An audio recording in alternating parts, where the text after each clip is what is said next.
Caen is a historic university town near the coast of Normandy where memories of the Second World War remain deeply entrenched. It was occupied by the Germans, then heavily bombed by the Allies.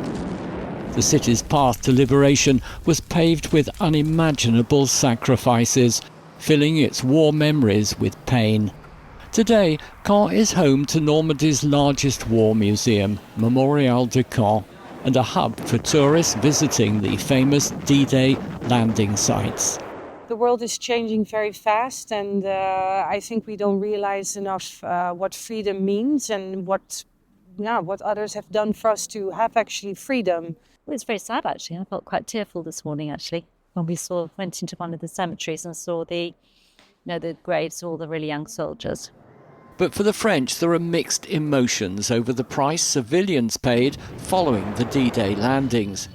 Caen had to be completely rebuilt after the war. 3/4 of the city was destroyed following weeks of Allied bombing raids aimed at German occupying forces.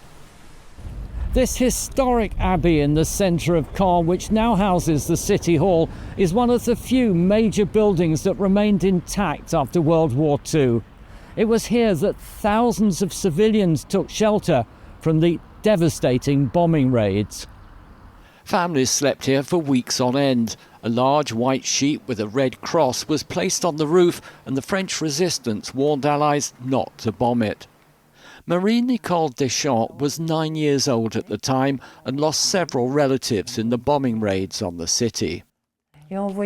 We saw that Caen was burning. We could see the fires because of the bombing.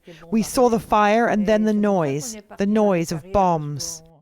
She spent more than a month sheltering, like many others, not in the abbey, but in caves beneath nearby limestone quarries. We slept on the straw. We had no water, so we drank the water that fell from the roof. We had no toys, we had nothing. I lived with my clothes on for a month without ever changing. At dawn on June the 6th, 1944, around 150,000 American, British and Canadian troops stormed the beaches of Normandy. One of the key objectives for the military command following the D-Day landings was to capture German-occupied Caen. Christophe Priem is the Memorial Museum's historian. Allied command, why was it so important to take Caen? The city of Caen was a strategic city for the Allies because of its position, controlling bridges and major roads. Once it was taken, the Allied troops could break out of Normandy. It was the gateway to the liberation of French territory and then Germany.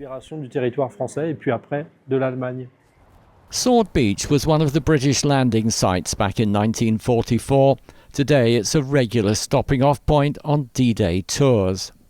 The original orders were for the British and Canadian troops to push on and try and take Caen the same day, but it didn't work out to plan. What followed was weeks of intense fighting against stiff German resistance, but the Allies had air superiority, carpet bombing Caen and the surrounding towns and villages, at times hitting civilians and their own troops as well as the German positions. By the time the Allied troops entered Caen, the city was reduced to rubble. More than 2,000 residents had been killed in Allied efforts to liberate them, with thousands more left destitute. Historian Emmanuel Thierbault is founder of a museum in nearby Falaise, dedicated to the civilian casualties of war. When the fighters arrived, there was obviously some bitterness, but despite everything, they were the ones who set us free, and despite the destruction, the welcome was quite cordial. For Marie-Nicole Deschamps, these are much happier memories. They waved at us and would throw us chocolates and cigarettes. They were nice. We were happy to see them. Between June and August 1944, an estimated 50,000 Allied troops were killed in the battle for Normandy, along with 30,000 Germans, with many more injured or missing. This is the Saint-Monvieux War Cemetery near Caen. Its rows upon rows of immaculately maintained graves are a stark reminder of the human cost of war. Some of those buried here on both sides were still in their teens. There are few memorials, though, for the 20,000 French civilians who died, some of whom were buried together. There are no names on the graves. This is a mass grave with bodies that have not necessarily been identified. It's obvious that we've learnt absolutely no lessons. Look at all the conflicts since the war.